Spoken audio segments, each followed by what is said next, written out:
Hello বন্ধুরা, এই মুহূর্তে আমরা চলে এসেছি ওয়েস্ট বেঙ্গল পুলিশের যে পিআরবি বোর্ড, যে বোর্ড থেকে Kolkata police, West Bengal constable, WPSI, Kolkata police SI হিসাবে রিক্রুটমেন্ট হয়, সেই বোর্ডের অফিসিয়াল ওয়েবসাইটে। তো তোমরা কিন্তু সকলেই চিন্তিত, আমরা জানি যে ডব্লিউপি রেজাল্ট কবে আসতে চলেছে।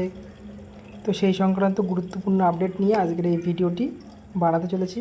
তো তোমাদের বলে রাখি, আগামী সোমবার কিন্তু যে কেসটা উঠেছিল 31 তারিখ আর কি, তো 31 তারিখ কিন্তু কেসের এখনও কিছুই হয়নি।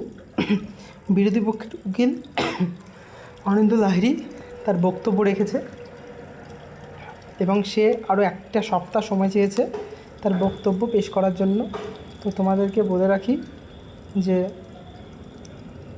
সে কিন্তু তার বক্তব্য আর একটা সপ্তাহের মধ্যে আশা করি শেষ করে দেবে। তারপরে আমাদের যে পিআরবি বোর্ড, তার যে উকিল, সে কিন্তু তার বক্তব্য রাখবে এবং আশা করা যায় পরের সপ্তাহে একটা কেস মিটবে।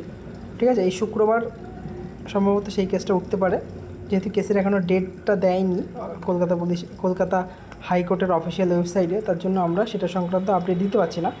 তবে আশা করা যায় আগামী এই সপ্তাহের মধ্যে কিন্তু এই কেসটা মিটে যেতে পারে, কারণ পিআরবি বোর্ডের উকিল কিন্তু কিছু বলেনি। ঠিক আছে, তিনি কিন্তু প্রিপারে হয়ে এসেছেন। যদি ইনার অর্থাৎ অনিন্দ্য লাহিড়ীর বক্তব্য শেষ হয়ে যায়, তবেই কিন্তু সে বলা শুরু করবে।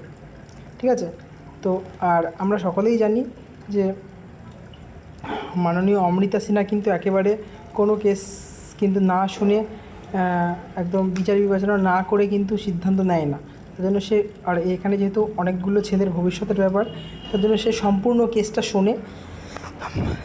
তারপরে যদি উকিলরা স্টাডি করে না আসে, তাদেরকে সময় দেয় যে যেন স্টাডি করে আসে। কিন্তু আমাদের সরকার পক্ষের উকিলরা এত কি বলবো, যে তারা গুরুত্বই দেয় না, সেই কেসটাকে কোনো গুরুত্বই দেয় না। আসলে সরকারই চায় না যে তোমাদের রিক্রুটমেন্টটা হোক।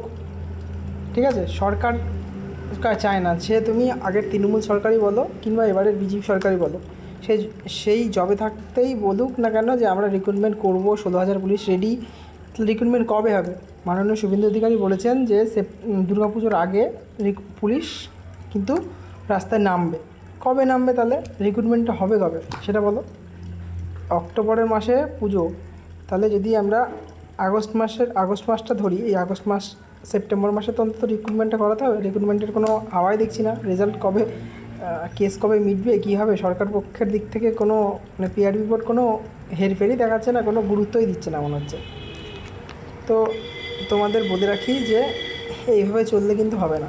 তো তোমাদের সকলকে কিন্তু রাস্তায় নামতে হবে। ঠিক আছে, রেজাল্ট যদি পেতে হয় রাস্তায় কিন্তু নামতে হবে, না হলে কিন্তু রেজাল্ট আসবে না।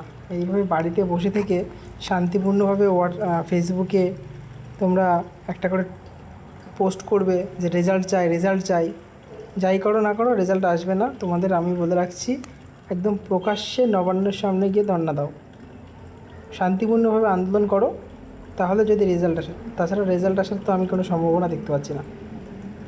আর কলকাতা পুলিশের যদি খবর বলি, কলকাতা পুলিশের রেজাল্ট মোটামুটি প্রিলিমসের যে রেজাল্ট, সেটা এই রেজাল্ট যতদিন না বেরোচ্ছে ততদিন কলকাতা পুলিশের কোনো আশাই নেই। ঠিক আছে, তো এই ছিল আজকের আপডেট। তো আর দেখা যাক আগামী সপ্তাহে যদি রেজাল্ট কেসটা মেটে, তবে একটু আশা আছে, তবে মিটতে পারে আশা করা যায়। ঠিক আছে, আজকেই ছিল এইটুকুনি আপডেট। দেখা যাক পরবর্তী ভিডিওতে কী হয়, পরবর্তী দিন কী হয়।